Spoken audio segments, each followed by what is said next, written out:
The envelope came in mid-April, dropped through the mail slot with a dull thud that broke the stillness of the kitchen.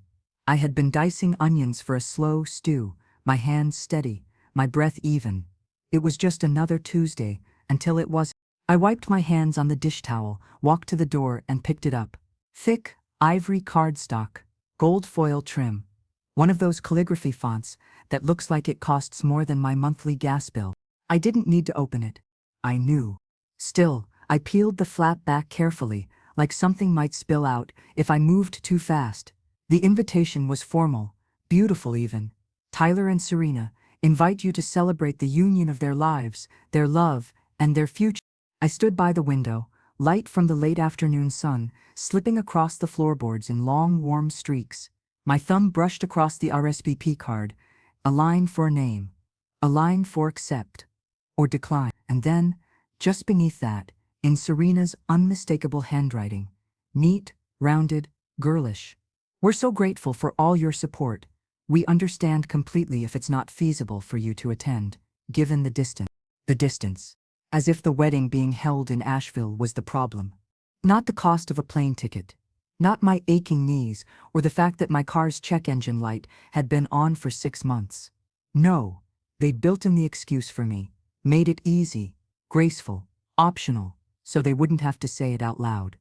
I wasn't invited. Not really. The kitchen timer went off behind me with a sharp beep. I turned it off with more force than necessary. The stew would wait. Everything could wait. Tyler used to write me letters, not emails, not texts. Actual letters. When he was 12, he slipped one into my lunchbox, folded like a secret. I love you more than summer, Mom. Even more than root beer floats. When he was 15 and too proud to hug me in public, he wrote "I'm sorry" on a sticky note and left it on the toaster after snapping at me. He stopped writing after college. After Serena, they met during his last semester at university. I still remember the first time I heard her voice, high-pitched and brittle, like a teacup cracking under pressure. She called to introduce herself, and called me Mrs. Hale, even though I told her twice to call me June. "She's just nervous," Tyler had said that night. "She wants to make a good impression." "She made one," I muttered, stirring spaghetti sauce. But I never pushed. Never told him that she looked past me during dinner, or that she once asked if I'd ever considered downsizing my wardrobe a bit. I gave her the benefit of the doubt, over and over again, until benefit became burden and doubt became certainty. I wasn't part of the picture they wanted to paint. Still, I had hoped. The next morning, I called Tyler. The phone rang 4 times before he answered. "Hey, Mom," he said, his voice casual, distracted. "I got the invitation," I said. A pause. "Oh, great. Yeah, Serena worked really hard on those." "I noticed the note," I said. "What note?" "The part about the distance. About understanding if I can't make it." He exhaled. Not annoyed, just exhausted. "Mom, look, it's just, this is going to be a pretty upscale event. Serena's parents are doing the bulk of it, and they have a guest list to manage. You know how it is." "No," I said. "I don't know how it is." Another pause. "I didn't mean anything by it," he said. "We just didn't want you to feel uncomfortable. The venue's really modern, and the crowd's going to be expensive," I finished for him. "I didn't say that." "You didn't have to." Silence. "I have to get back to work," he said eventually. "We'll talk soon, okay?" He hung up before I could say another word. I sat at the kitchen table for a long time after that. The stew, long forgotten, had cooled and congealed in the pot. The invitation lay face up on the table, like a dare. There was a picture of Tyler tucked inside a drawer in the hallway. Him and me on his high school graduation day. His tie was crooked, my hair was a mess, but we were smiling like the whole world was brand new and ours to split down the middle. I looked at that photo now, and I didn't see a bride or a venue or Serena's polished little notes. I saw my son, the one who used to fall asleep in the crook of my arm with peanut butter on his cheek and marbles in his pockets. The one who once cried because he thought I missed his school bus and panicked that I'd never come back. Where had that boy gone? And more importantly, what was I going to do about it? The next afternoon, I walked to the bank. Not because I had a plan, not yet, but because something had shifted, something final and sharp and quiet, like the click of a door that would never open again. I didn't feel sad. I didn't feel angry, not really. What I felt was precise. I sat across from Diane, the branch manager who'd known me since the mortgage days. Her eyes lit up when she saw me. "June Hale," she said, smiling. "To what do I owe the pleasure?" I took a slow breath. "I need to discuss options for a large withdrawal." She blinked, then nodded. "Of course. May I ask what for?" I met her gaze and smiled back. "A wedding," I said. She tilted her head. "Oh, wonderful. Yours, not mine."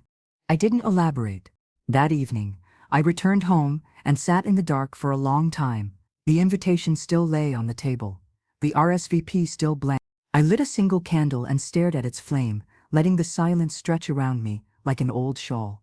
Outside, the wind stirred the leaves on the porch. Somewhere down the street, a dog barked once and went quiet. I thought of Tyler's smile, the one I'd seen in pictures lately, all teeth and no softness, the kind of smile people wear when they think they've won. I traced the edge of the invitation with one finger. Let him smile, I thought. Let him smile for one last time. I hadn't opened the cedar box in almost 9 years. It sat beneath my bed, tucked behind an old photo album and the shoebox of letters Tyler wrote from summer camp. Its corners had frayed with age, but the brass latch clicked open as if it had been waiting. Inside were my ledgers. Not the kind for taxes or balancing a checkbook. These were more personal, meticulous records of every major cost I'd ever covered for Tyler, from his first braces payment to the textbook fees for university. I never intended to use it for anything except remembrance. A mother's habit, I guess, holding on to proof that you were useful. But now, I needed to see the numbers. Not to shame him, just to remind myself what had already been given. I flipped through the pages, each one filled in my clean block handwriting. July 2003, 270 won for marching band uniform. April 2007, $1,400 for used Honda Civic down payment. August 2012, $3,000 emergency dental surgery, no insurance. On and on it went. Somewhere around the 5th page, my hand stopped. October 2014, $5,500 tuition gap, senior year. That was the first time Tyler had said, "I'll pay you back. I promise." He never did. I closed the book slowly, setting it on the table beside the invitation. It wasn't resentment I felt.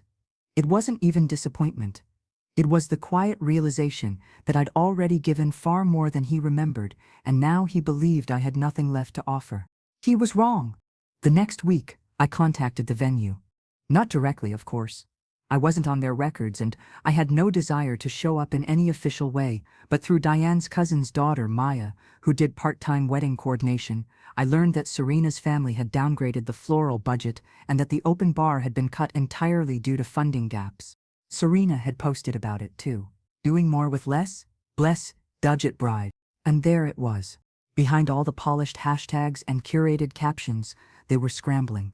They were out of money. I made my first anonymous payment through a local floral wholesaler, 50 arrangements, peonies, Serena's favorite, per her Pinterest board. I used a bank alias, something Diane helped me establish under a trustee account years ago. No one would trace it. No one would know. Not until the right moment. I wasn't going to beg for a seat, but I could become the reason the seat existed at all. I spent mornings walking to the post office and afternoons combing through the wedding registry under a borrowed name. I purchased 5 items, small but useful things they'd listed with hopeful notes. "Can't wait to host friends in this." I had them shipped anonymously. No note, no signature, just the items arriving like blessings from an invisible hand. People treat you differently when you're invisible. And yet you see everything. One day, while checking my mailbox, I found a letter addressed to me in Tyler's handwriting. I froze. He hadn't written to me in years. I opened it standing on the front stoop. "Mom, Serena wants to extend another thank you for your understanding. We know it wasn't an easy decision, but it means the world that you're being so gracious about all of this. I hope you know we love you. Tyler." There was no apology, just assumption. They had already rewritten the narrative. I had understood. I had quietly stepped back, as if it were mutual. I ran my finger along the signature. Still the same way he signed his name when he was 10, the loop in the T a little too large, the Y curling just so. It made my chest ache. That night, I packed a suitcase. Not to leave, not yet, but to remind myself that I could. The next few days were a blur of preparation. I visited the bakery where Serena's order had been downgraded from a custom fondant tier to sheet cake with faux florals. I paid the difference. Quietly, I contacted the tux rental, which Tyler hadn't yet completed the deposit for. I paid that too. Each payment brought a strange peace. Not because it bought me favor, but because it gave me back something Serena and Tyler had forgotten I ever had: power, control, choice. 2 days before the wedding, I called Diane and asked if she still had the number for the seamstress who did alterations out of her basement. "I do," she said. "But why? You're not going, are you?" "No," I said, "not to be seen." By Friday evening, I had everything I needed: a dress I hadn't worn in a decade, hem just enough, a new pair of soft-heeled shoes, a list of every vendor I'd supported anonymously, and one sealed envelope. It was addressed to Serena's parents. Inside was a copy of every receipt I'd paid under the alias, each one annotated in my handwriting. No commentary, just numbers. And one short note: "Your daughter's dream wedding was made possible by the woman your son decided wasn't worthy to attend it." I didn't hate them. Not even Serena. But some truths are best delivered cold. I didn't intend to attend the ceremony. I still don't know what pulled me there that day. Maybe it was the silence. Maybe it was the desire to see it all come together, to see the house I built with quiet hands stand proudly before the storm. I didn't go inside. But from the back garden path behind the chapel, I saw the edge of the altar. I saw Tyler standing there, proud in a tuxedo he didn't know was paid for with the coins of my memory. I saw Serena's smile, wide beneath the floral arch I helped restore. And I smiled. Not with pride, but with understanding. The wedding ended just as twilight swallowed the last of the light.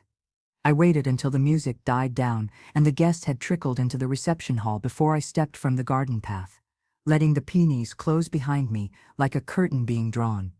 I hadn't meant to stay long enough to see Tyler take Serena's hand and lead her to the dance floor, beaming like he'd built the entire day with his own 2 hands. But I stayed. There was something in that moment, watching him nod at the photographer, adjust his cufflinks, pat his groomsman on the shoulder, that held me still. That was the smile I remembered from when he was 7, catching a firefly in his cupped hands. The same smile he wore when I showed him the refurbished bike I'd found at a garage sale and fixed up to look new. Except this time, he didn't look for me in the crowd. He wasn't searching for a mother to wave at. I had become the ghost in his story. I dropped the envelope off with the reception coordinator.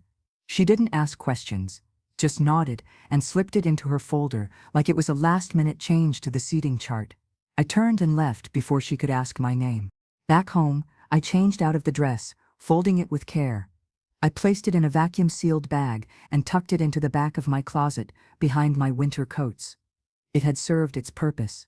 There would be no more weddings to attend, no more invitations I had to interpret like riddles. For the first time in days, I sat in my favorite chair and let the silence return.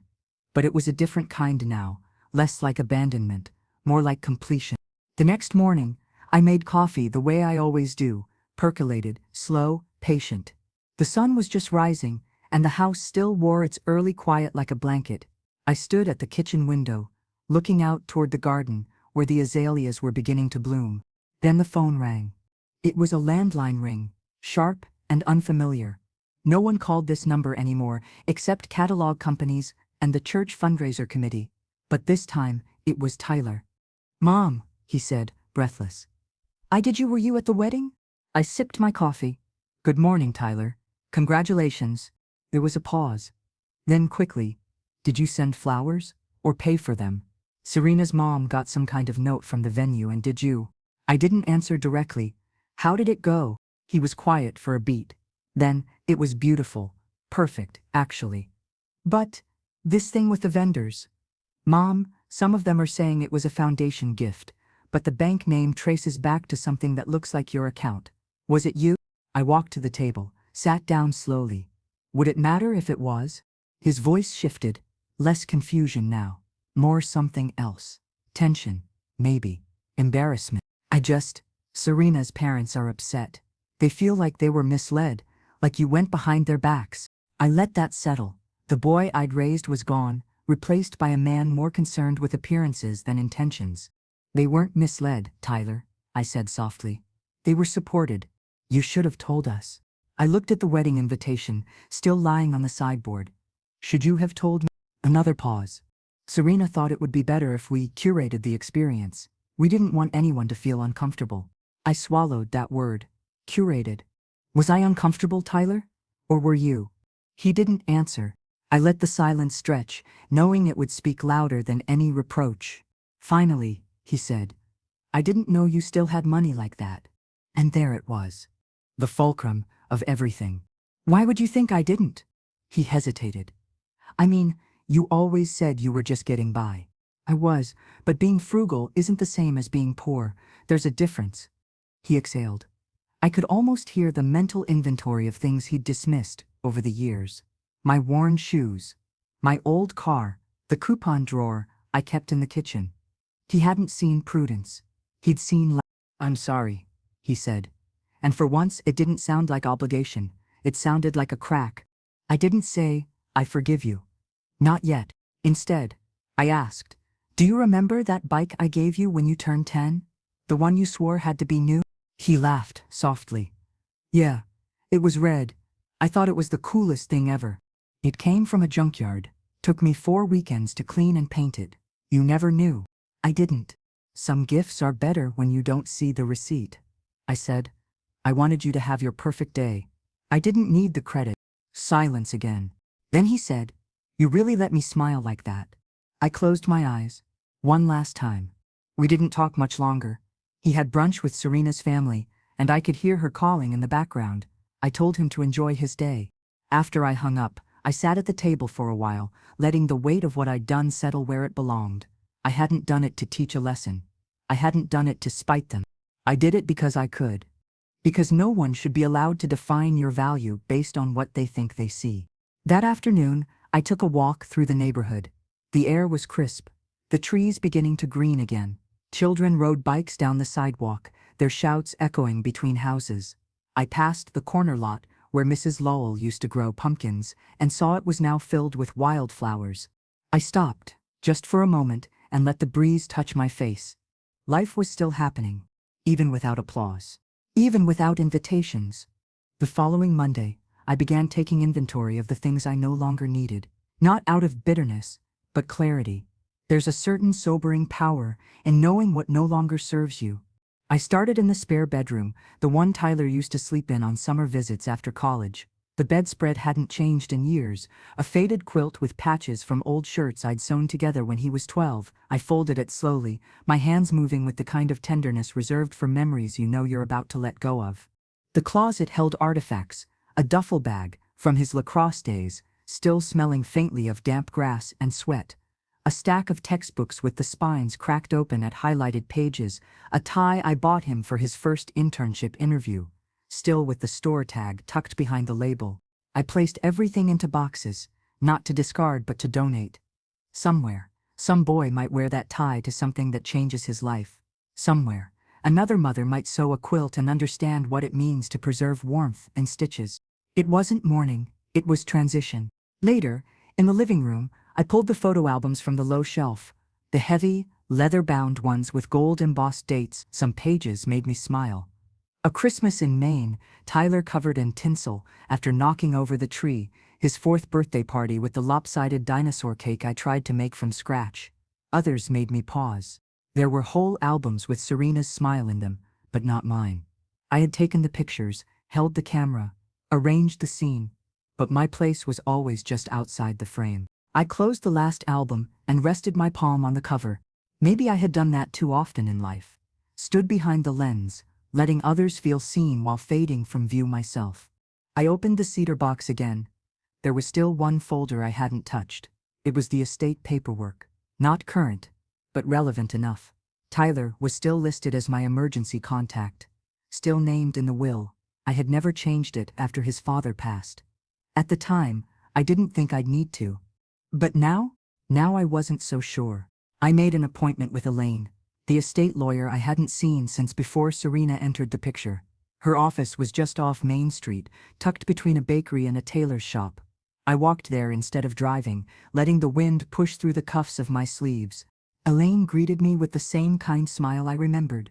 She wore her reading glasses low on her nose and didn't ask unnecessary questions. I need to revise the beneficiaries, I told her, laying the old documents flat on her desk. She nodded. Of course. Any specific changes? I looked out the window, watching a young couple walk by, holding hands. They were laughing, big, open laughs, the kind that makes you believe the world is still soft in some corners. Yes, I said. I want to create a scholarship for students in trades, welding, carpentry, nursing, anyone who works with their hands and heart. Elaine tapped her pen thoughtfully. And Tyler? Remove him, I said evenly. He doesn't need it. She didn't flinch, just nodded once and began writing. I left the office lighter. Not angry, not vindicated, just aligned, like something had snapped into place after sitting crooked for too long. I stopped at the bakery next door and bought myself a lemon bar. I ate it on the bench outside, brushing crumbs from my coat as I watched the world carry on. A boy rode past on a scooter, nearly tumbling off the curb. His mother called after him, her voice sharp with fear and relief. I smiled. Once, I had been that mother. Now I was something else entirely. Back home, I took the old RSVP card from the sideboard. I wrote 2 words on it in cursive. I declined. Then I placed it into the fireplace and watched it curl into nothing. The smoke rose in small gray ribbons before disappearing completely. That evening, Tyler called again. This time, his voice was gentler. I wanted to say thank you, he said. I know what you did. I'm sure I don't know what you mean, I replied. He chuckled, unsure. The envelope. Serena's parents showed us. I suppose some things arrive unexpectedly. There was a long pause. Then he asked, why didn't you want to be there? Really? I leaned back in my chair, letting the question hang.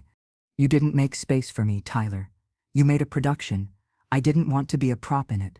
His silence told me he understood more than he wanted to admit. I'm sorry, he said. We thought it would be easier this way. For whom?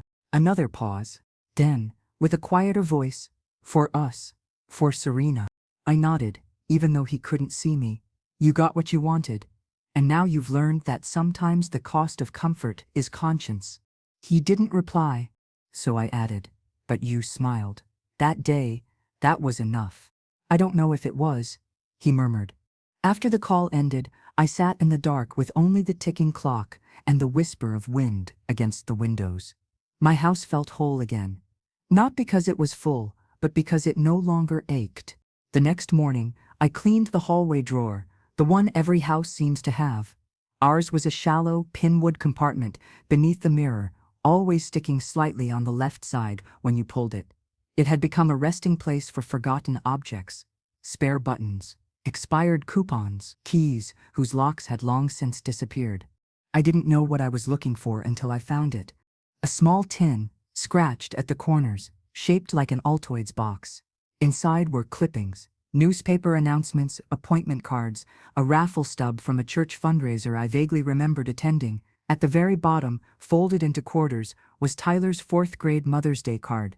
On the front, drawn in crayon, was a wobbly flower and the words to Mom, "You're the reason I grow." I hadn't seen it in decades.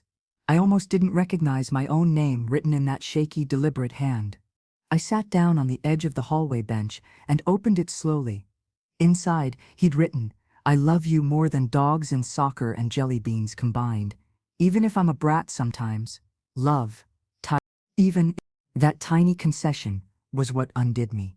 I closed the card gently and held it against my chest. I didn't cry. The tears had dried up sometime between the wedding RSVP and the lemon bar outside Elaine's office. What remained wasn't sadness. It was something quieter, like the last flicker of a candle before it settles into smoke. I made tea and stared at the phone for a long while. I didn't plan to call Tyler. There wasn't much left to say, and part of me suspected any words now would only undo the peace I'd fought to reclaim. But I wasn't ready to disappear entirely, not yet, so I called Lily. She was the daughter of my friend Miriam, a girl I'd babysat as a teenager and mentored through her first teaching job. Now she ran an after-school literacy program downtown. We hadn't spoken in over a year, but when she picked up, her voice was exactly as I remembered. Bright, fast, full of life. "Miss June?" she said. "You okay?" I smiled at the name. Miss June. Not Mom, not Ma'am, not a stranger, just me. "I'm fine, dear. I was wondering if you needed volunteers again for the reading circle. If you're still hosting it." "We are," she said. "And yes, we'd love to have you." That Friday, I walked into the community center with my tweed coat buttoned to the top and a canvas bag full of dog-eared children's books. The room smelled of washable markers and orange slices. A group of second graders sat cross-legged on the rug, their backpacks tossed in a crooked line by the cubbies. One little girl, Sophie, I later learned, tugged at the hem of my coat and asked, "Are you the new story, Grandma?" I laughed, something like that. I read The Velveteen Rabbit, pausing every few lines to ask questions, listen to their wide-eyed responses. By the end, Sophie had inched closer, resting her shoulder against my knee. After the session, Lily pulled me aside. "They haven't sat that still for anyone in weeks." I waved it off. They just needed someone with the right voice. But the truth was, I needed them. Their attention, their softness, their belief in simple stories with honest endings. On the way home, I stopped by the grocery store. At the checkout, the clerk, young man with bleached hair and chipped nail polish, glanced at my blouse. "That's a sharp collar," he said. "You look like one of those classy mystery writers." I chuckled. "Only the mysteries in my life don't come with tidy endings." He laughed politely and handed me my change. Outside, I stood beneath the overhang for a while. Rain had started falling, the kind that came down thin and steady, soaking you before you even realized it. I didn't rush. Just tilted my face upward and let the drops fall across my cheeks. Sometimes, the world gives you permission to pause. At home, I placed the groceries away, lined the pantry shelves, and paused in front of the refrigerator. Tyler's high school graduation photo had been there for years, yellowed at the edges. I peeled it off, smoothed it in my palm, then slid it into the cedar box with the others. Not erased, just relocated. Like some memories were better kept in velvet darkness, away from the harsh light of kitchen lamps and casual glances. I spent the evening writing, not emails or texts, actual letters. One to the literacy coordinator, thanking her for trusting me with the children. One to myself, dated the day before the wedding, a private confession of every hurt I'd swallowed and every strength I'd rediscovered. And one to Tyler. I didn't plan to send it, not yet, but I needed to write it, if only to release it. "Dear Tyler, you smiled on your wedding day. I saw it. I made sure you could. That's all I ever wanted. Your happiness, your future. I only wish you hadn't made it so hard for me to stand near it. Love, always." Mom. That night, I slept with the windows open. The rain had left the air cool and clean. Somewhere, an owl called out. I turned over, pulling the quilt higher up my shoulders.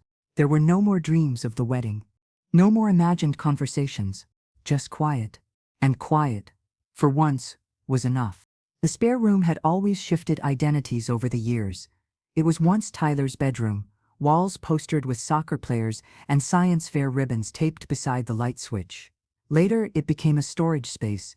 Then briefly, my sewing nook, when I was determined to hem every curtain in the house. But in the last 5 years, it had become a kind of waiting room. Not for anyone specific, just for a version of my life I didn't quite know what to do with. I stood in the doorway that morning, mug in hand, surveying the boxes I'd stacked over the past week. Books, photos, donations, ready for pickup.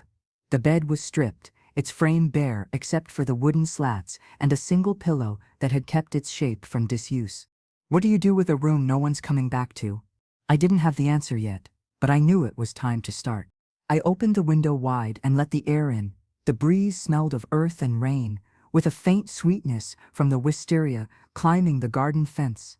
I slid the boxes toward the wall and wiped down the baseboards. Dust clung to the cloth like memory, stubborn and fine. Under the bed, I found a shoebox I hadn't seen in years, not labeled, just sealed with a rubber band, warped and dry. Inside were Tyler's drawings. Crayon scribbles from age 5.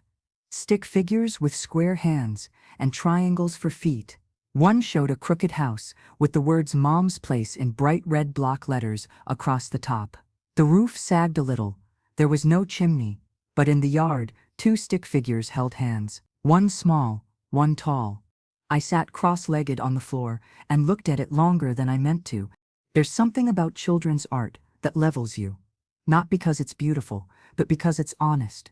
Tyler had drawn what he believed, that this place, this woman, was home. Somewhere along the way, he'd redrawn that picture, without me in the yard.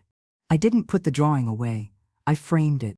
There was an empty space on the hallway wall, between the thermostat and the doorframe, where it would fit just right. I hung it there quietly, no ceremony, just a nail, a level, and a slow step back.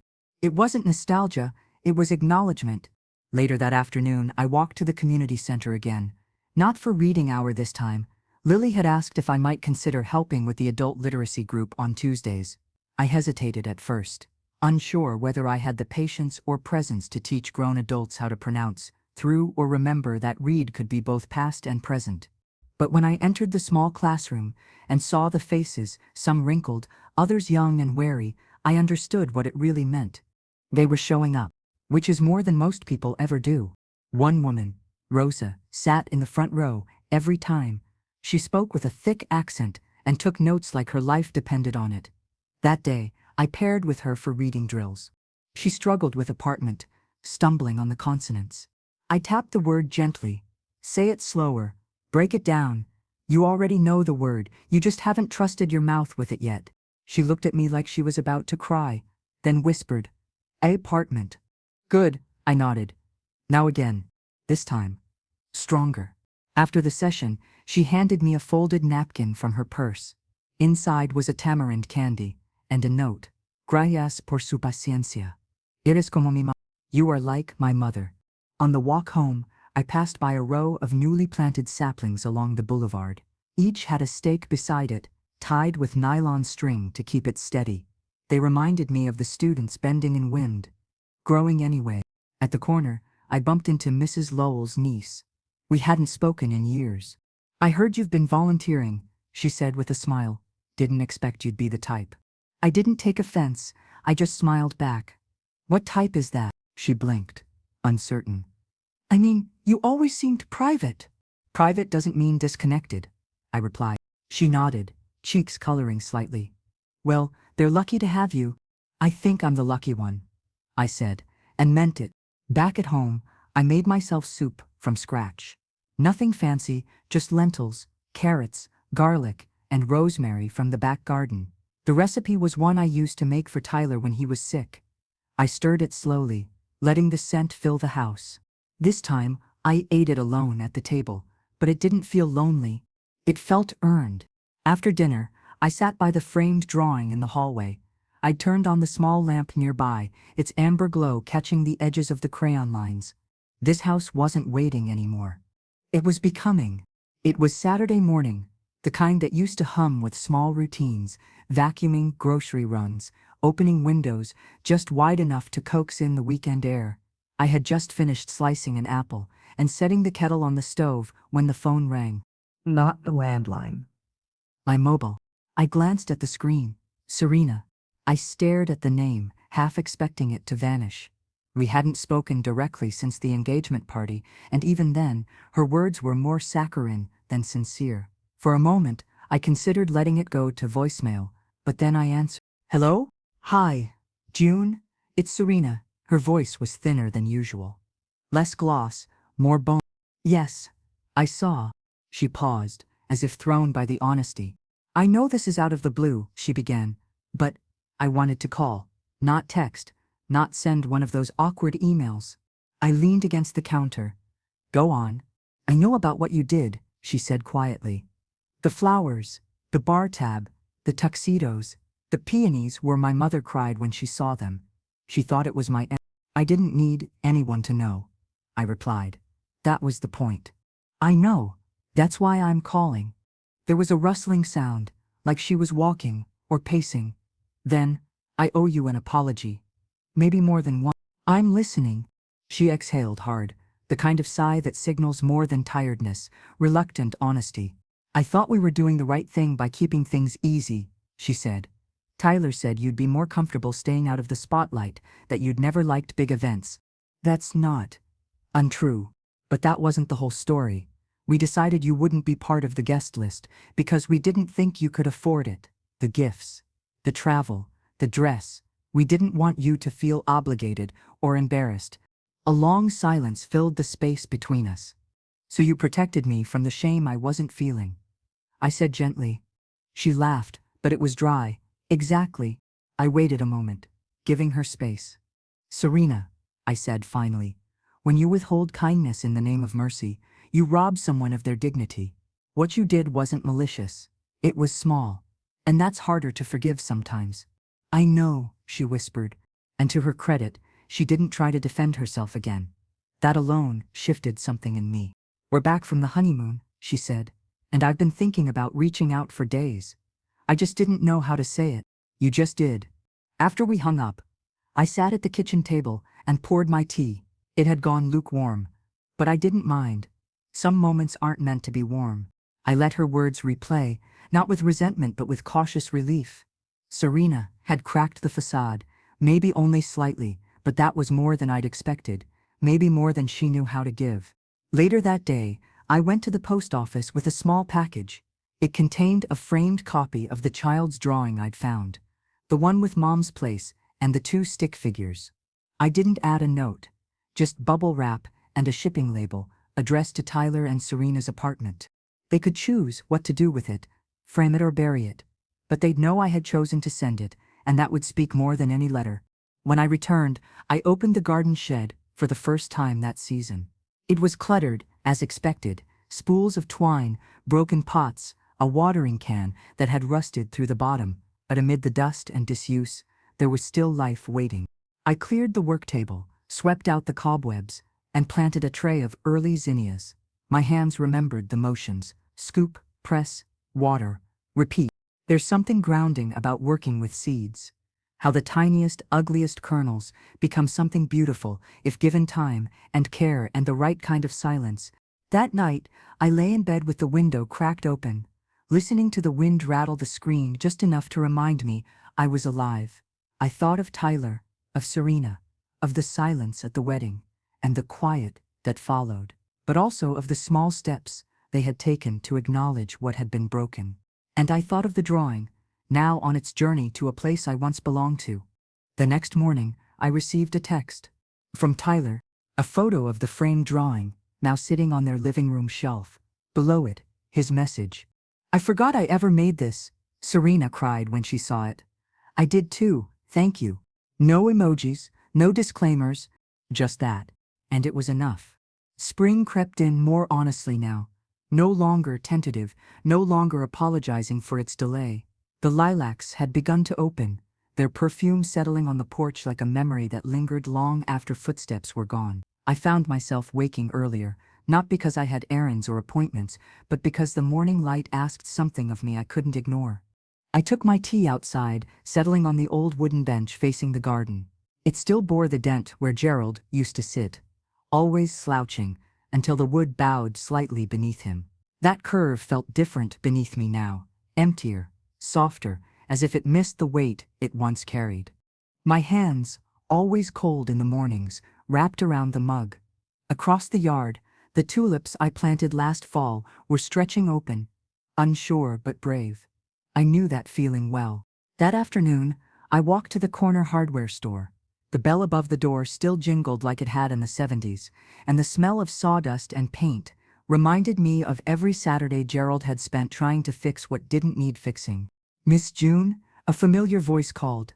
It was Martin, the owner's son, now well into his 40s, though he still wore that smudge of oil on his cheek, like a badge. I hear you've been turning that old shed of yours into something useful again, he grinned. Trying, I said. It hasn't gotten the memo that retirement isn't always permanent.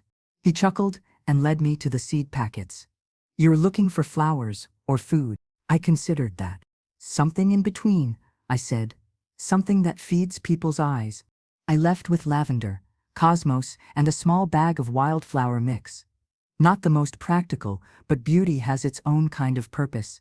I stopped at the bakery on the way home for 2 scones, one blueberry, one almond, and shared a bench with a stranger feeding pigeons. We didn't speak, but we didn't need to. Back at home, I changed into my gardening shoes, still streaked with last year's attempts, and set to work. I cleared the patch near the fence, uprooting weeds that had claimed the space, like squatters. The soil beneath was damp and stubborn, but it yielded eventually. It always does, with the right tools and time. I pressed each seed into the ground, as if tucking in a child.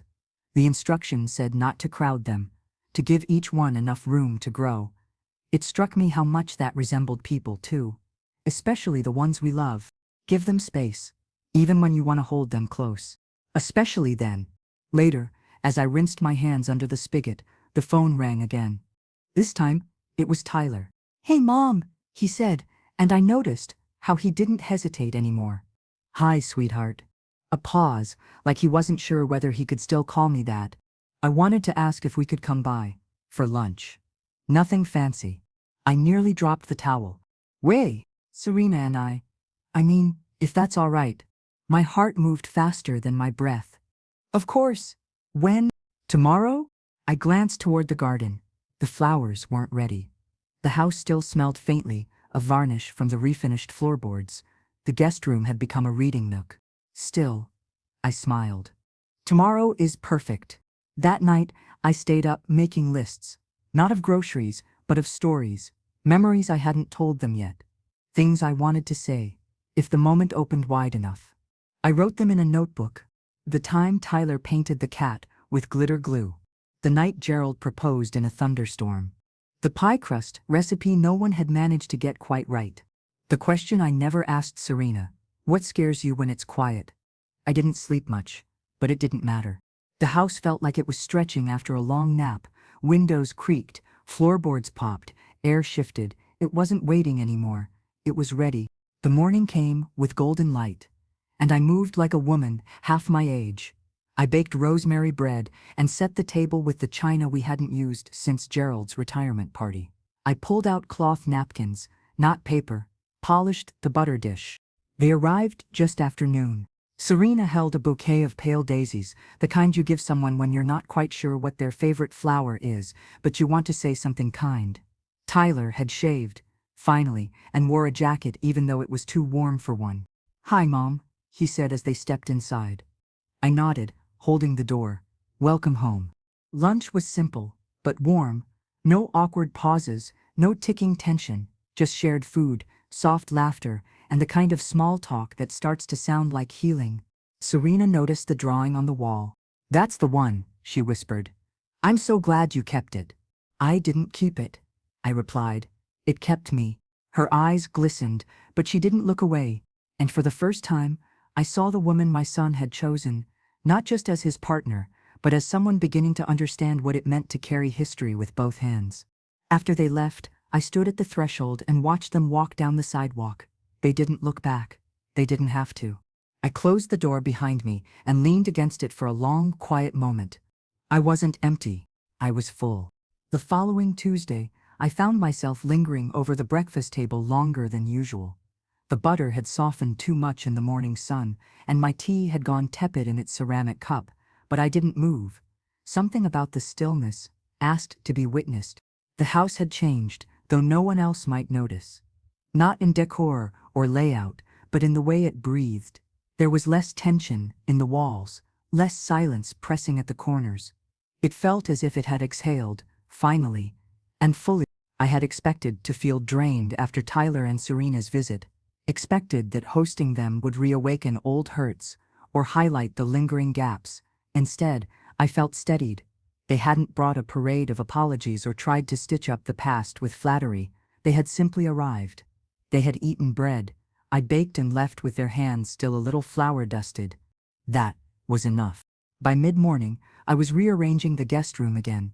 Not to put it back to how it was, but to meet it as something new. The bed now had a patchwork quilt I'd found at a local thrift shop. Vivid, with blues and greens, and the armchair by the window wore a fresh slipcover. I stacked a few paperbacks on the nightstand, books I'd loved for years but rarely recommended. Stories that healed slowly and quietly, like moss on stone. The room wasn't waiting anymore, it was welcoming. A knock startled me from the soft vacuum of my thoughts. I opened the front door to find Rosa standing on the porch, holding a small cardboard box wrapped in brown string. "Surprise delivery," she said with a smile that nearly broke the corners of her eyes. I ushered her in. She handed me the box. "From the literacy group. We pooled a little something for you, for being the patient one." I untied the string and opened the lid to find a ceramic mug with the word guide etched in gold script, along with a stack of handwritten notes on scalloped edge paper. "You listen when I get the words wrong. You don't correct me. You wait.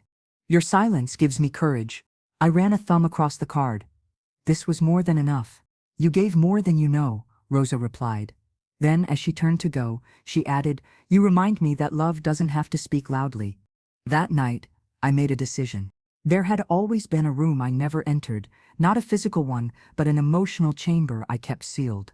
It was the space where my expectations for motherhood had once lived. I built it with stories, shaped it with dreams, filled it with imagined Sundays full of phone calls and casseroles, grandchildren coloring at the table. It had remained locked since Tyler's adult life began.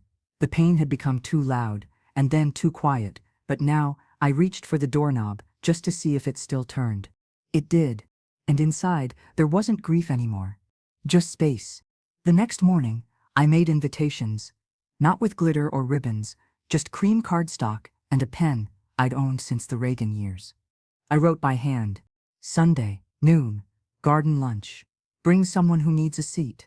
Then I delivered them, one to Rosa, one to Lily, one to Martin at the hardware store. I left one taped to the community board at the bakery, where strangers still looked for cats and cello teachers and house painters. It felt bold, strange, wonderful. Sunday arrived with the smell of cut grass and honeysuckle. I set up the long table in the garden, draped it in a linen runner I'd found at an estate sale, and placed a mismatched row of chairs down either side. Mason jars held fresh blooms clipped that morning, zinnias and wild cosmos, delicate and unruly. People came. Some I knew well, some I barely knew. One woman brought a pie with a lopsided crust. Another arrived with her grandson in tow, who kept petting the cat as if it were a small, confused dog. We ate together. We laughed over nothing. We passed bread and poured lemonade and swapped recipes and compliments and shy memories of what Sundays used to mean. At one point, I looked up to find Rosa holding court with two of the teenagers from the literacy program. She was animated, speaking fast, laughing at her own story. The boys listened closely, their postures soft. Something in me clicked. Not nostalgia, not regret. Legacy. That was it. The quiet, kind. As the afternoon waned, Tyler and Serena arrived. They didn't come with expectations or explanations, just a peach cobbler and two open faces. "There's room," I said, gesturing to the seats at the end of the table. They sat without question, and for the first time, I didn't feel like I was hosting my son.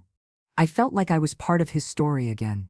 It had been 3 weeks since the garden lunch, and yet traces of it still lingered.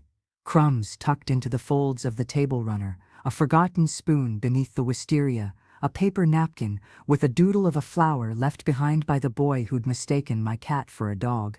I didn't clean everything up right away. Some messes are sacred, remnants of something real. I had begun writing again. Not letters, but pages. Notebooks filled with memory and meandering thought, not meant for anyone but myself.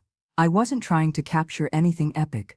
I just wanted to mark the days that no longer passed unnoticed. One such day arrived in the form of a letter, a real one, with a stamp and return address written in careful cursive. It was from a woman named Elaine, not the lawyer. This Elaine had been my sister's best friend in high school. I hadn't heard her name in over 40 years. Her letter was warm, a little scattered, as if her thoughts had outpaced her pen. She wrote about finding an old photo in a dusty yearbook and how she remembered the way I used to braid my hair before Sunday services. And then came a line that caught my breath. "I don't know if you remember this, June, but you once stood up for me when no one else would. You said I didn't need to be less of myself just to fit in." I hadn't remembered. But she had.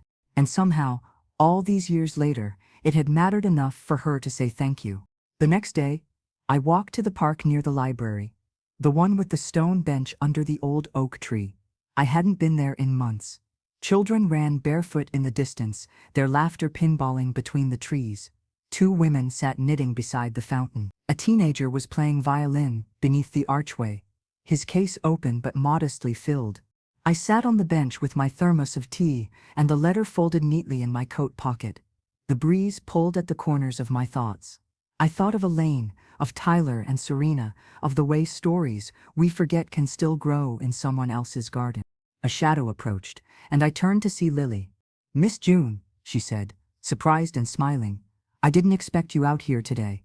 I patted the bench beside me. "Neither did I." She sat, unzipping her jacket. "You know, I've been meaning to ask you something. Would you ever consider mentoring some of our new program volunteers? They're eager, but they could use grounding." I raised an eyebrow. "Grounding?" She grinned. "Wisdom that doesn't come from a podcast." I sipped my tea. "I think I could manage that." That evening, I passed the mirror in the hallway and paused. It wasn't vanity, just curiosity. I looked like someone I would have trusted as a child. Wrinkles. Yes. Stern shoulders. Certainly. But behind my eyes, something steady had returned. Not certainty, just presence. The next morning, I harvested the lavender. It had bloomed in earnest. Small purple heads clustered in soft defiance of time and weather. I clipped the stems gently, placing them in a basket lined with cloth. I wasn't sure yet what I'd do with them, maybe sachets for the center or tied bundles for the Sunday market. As I reached for one last stalk, I heard footsteps behind me. "Hey, Mom!" I turned, surprised. Tyler stood at the gate, holding a paper bag. "I brought you something." He stepped inside, brushing a strand of hair from his face, now longer than it used to be. I wiped my hands on my apron. "What's the occasion?" He handed me the bag. "It's not much, just some of your favorite crackers and ginger marmalade." I smiled. "You remembered." "I'm trying," he said softly. "I don't always get it right." I held his gaze. "None of us do." He shifted, unsure. "I was thinking, would you like to come over next weekend? Just the two of us? I thought we could go through some of Dad's things. I've been meaning to, but I didn't want to do it alone." The mention of Gerald was like hearing a beloved song hummed from another room. "I'd like that," I said. After he left, I stayed in the garden a while longer. The sun had shifted behind the trees, casting long shadows over the beds I'd cultivated with quiet persistence. There was a time I would have called that day a miracle. Now, I saw it for what it truly was: repair, not dazzling, not loud, just the slow return of something that had once been broken, and the knowing that even in its mended form, it could still hold. Tyler picked me up Saturday morning, just after 9. He'd borrowed Serena's car, an old Subaru with too many bumper stickers and a lemon-scented air freshener shaped like a cactus. We didn't talk much on the drive, not because there was nothing to say, but because silence felt newly comfortable between us. We were easing into each other again, slowly, like testing the temperature of a lake before stepping in. His apartment was clean, but lived in. A half-folded quilt on the couch, a sink with one coffee cup, a row of shoes tucked haphazardly near the door, a home built by effort, not presentation. "The boxes are in the closet," he said, motioning toward the hallway. "I didn't want to start without you." We sat cross-legged on the floor, two cardboard boxes between us. One was labeled Dad Photos, the other The misc box always holds the sharpest things. We opened the photo box first. Inside were stacks of envelopes, the kind printed with timestamps along the margins. Most were from before the digital age: vacation pictures, cookouts, birthday parties. Gerald had always insisted on using film. I pulled out a photo of him holding Tyler as a toddler. Gerald's eyes were squinting against the sun, but the joy was unmistakable. Tyler leaned over to see it, then smiled softly. "I don't think I've ever seen that one," he murmured. He hated having his picture taken, I said, but he loved catching everyone else in the act. We sifted through dozens more, laughing at outdated hairstyles, at Tyler's gap-toothed grin, at my younger self in a green apron and oversized glasses. When we reached the bottom, Tyler paused. He held up a single photo, yellowed at the edges. It was Gerald at his workbench, mid-project, turning a block of wood in his hand. "Was he building something?" he asked. I nodded. That was the spice rack he gave me for our 10th anniversary. Said it was practical and heartfelt, which to him was the highest compliment. Tyler chuckled. I remember that rack. One of the knobs was loose. Still is, I smiled. But it holds. Then came the misc box.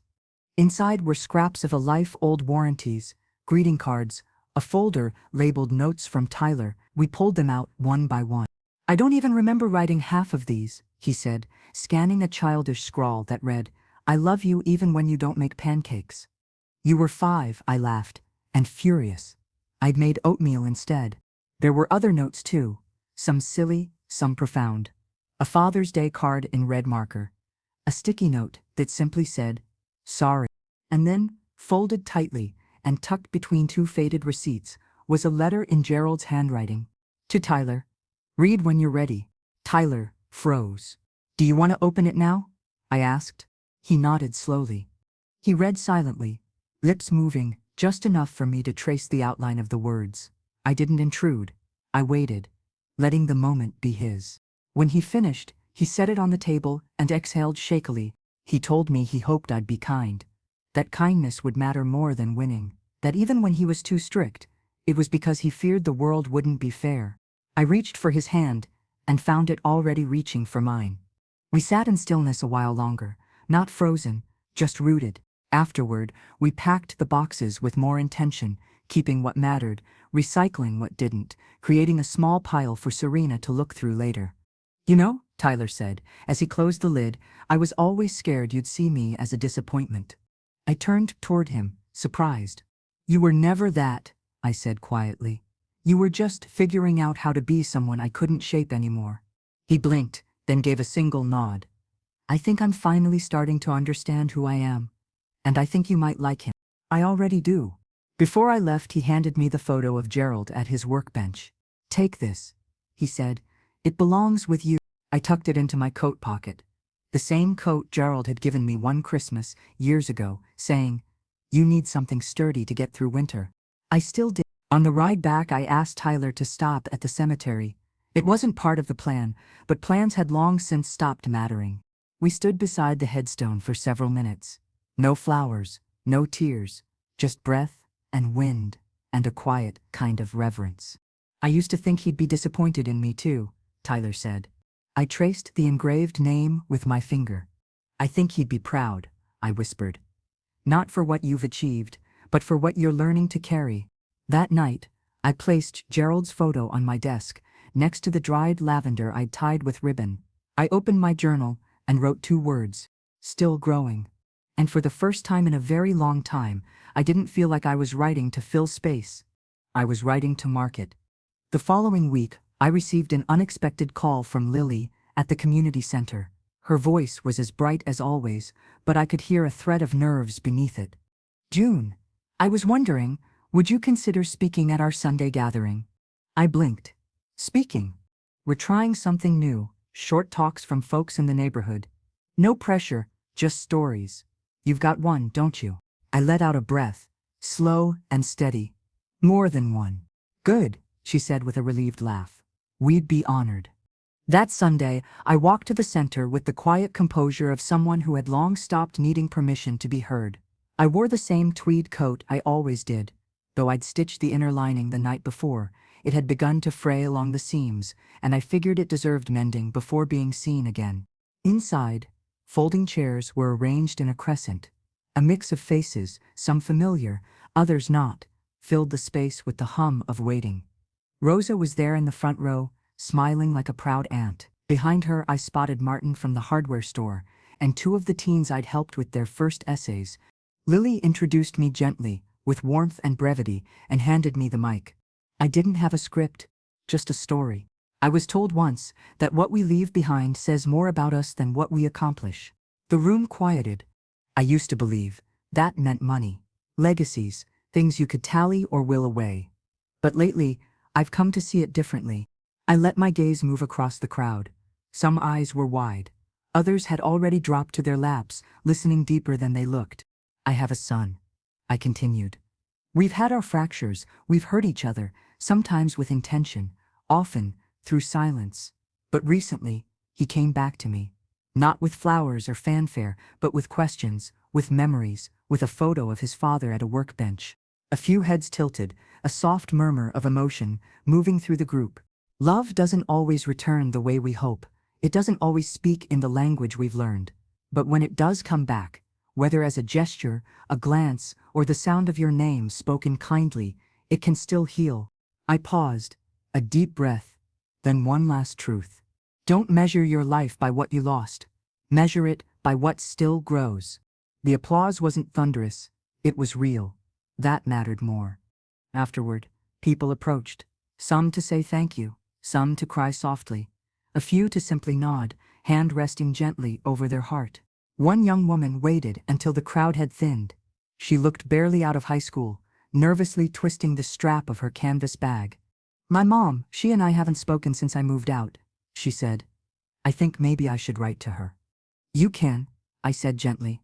And even if you wait, love can still find you. She nodded, wiping her cheek. Thank you. That evening, back home, I returned to the garden. The cosmos were taller now, some leaning under their own weight. I'd tied a few to makeshift stakes the week before, but others had bent anyway, beautiful and burdened all the same. I sat on the bench with my tea, looking at what I'd built. Not just flowers, not just a yard, a table, invisible, but set. A place where people came and stayed, where silence didn't mean rejection, where forgiveness could be offered without being asked for. Tyler and Serena were coming for dinner next weekend. They'd offered to bring dessert. I'd agreed. I was thinking I might teach Serena how to make my pecan tart crust if she wanted to learn. That was the thing about time. It never promised repair, but it always offered room. As dusk settled, I went inside and lit a candle in the front room, not for mourning, for marking. A ritual not for those who had left, but for those who had returned. I pulled Gerald's photo from my desk and placed it by the candle. You'd laugh if you saw how many people show up now, I said aloud. You always said I needed a bigger table. I imagined his small smile, the one that came before his full laugh. Well, I added, I built one, just not from wood. I took out my journal. Tonight, I didn't write memories, I wrote recipes. Pecan tart crust. My rosemary bread. The carrot soup Rosa had asked for last week. A recipe is just another way of saying, I want you to have this too. And I did. I wanted them to have all of it. The morning of Tyler's wedding came. Though not for me. I knew it only because the sun filtered through the kitchen window in that particular angle. It does in early June, and the birds were louder than usual, as if singing for someone else's beginning. It wasn't resentment I felt. Not even grief. Just a kind of stillness that settles when you've already lived through the goodbye. I had been invited, of course. In the most technical, minimal sense. A printed card left in my mailbox a month ago with kindly RSVP by May 3rd and nothing handwritten. No call, no mention of where I'd be seated. Just the assumption that I would watch and clap and smile like a polite relic from his past. But I hadn't replied. Not because I was angry, but because I'd already done the thing I needed to do. 2 weeks before the wedding, Tyler came by alone. He hadn't called first, but I'd seen the figure on the front walk and known instantly. His shoulders, even now, sloped the same way Gerald's had when he carried something he didn't know how to set down. Hi, Mom, he said at the door. Come in. We didn't speak at first. I poured 2 mugs of tea, placed a plate of butter cookies between us, and waited. I wanted to talk, he said finally, before the wedding. I nodded. I know I haven't always said things well. No, I agreed, you haven't. He looked startled, then strangely relieved. But I've tried, he added. I sipped my tea. Trying matters. He shifted in his seat, rubbing his palms together like warming cold truths. Serena's parents paid for most of the wedding. They've been vocal about image, about tradition. You mean they didn't want your mother in a tweed coat sitting near the altar? I said plainly. He went pale. That's not it. It's just everything feels complicated. I looked at him for a long moment. It only feels that way when you pretend it isn't. Tyler dropped his gaze. I didn't want to hurt you, but you did. He nodded. Yes, there it was. Not a grand apology, not a tearful confession, just 3 letters I had waited years to hear from him. I think, he said slowly, I've never really known how to carry the parts of you that don't fit the version of me I'm trying to build. My throat tightened. I didn't raise you to erase me, Tyler. I raised you to make space. We talked for hours that afternoon, about Serena, about the house they wanted to buy, about the baby names she liked, and how none of them sounded quite right. I told him about the girl at the community center who wrote her mother a letter and how healing happens in small returns. Before he left, he hesitated at the door. I don't know how to make this better. I touched his shoulder gently. Then start by making the next part honest. He nodded, eyes glistening. You're not coming, are you? I'm not needed there. But I want you to be happy for me. I already am. On the day of the wedding, I pulled out the gift I'd prepared months ago, but never wrapped. A small velvet box containing Gerald's cufflinks, round, polished brass, the initials GM, barely visible from years of use. I'd had them engraved again underneath, with TM, Tyler's initials, because time doesn't erase legacy. It folds it forward. Attached to the box was a note, for your next chapter. Let this remind you, not where you came from, but who showed you how to stand. I placed the package at the foot of their apartment door that morning, early enough that neither of them would see me. I didn't ring. I simply walked away. Back home, I opened the garden gate and stepped into the full bloom of early summer. The cosmos were leaning again. The lavender buzzed with bees.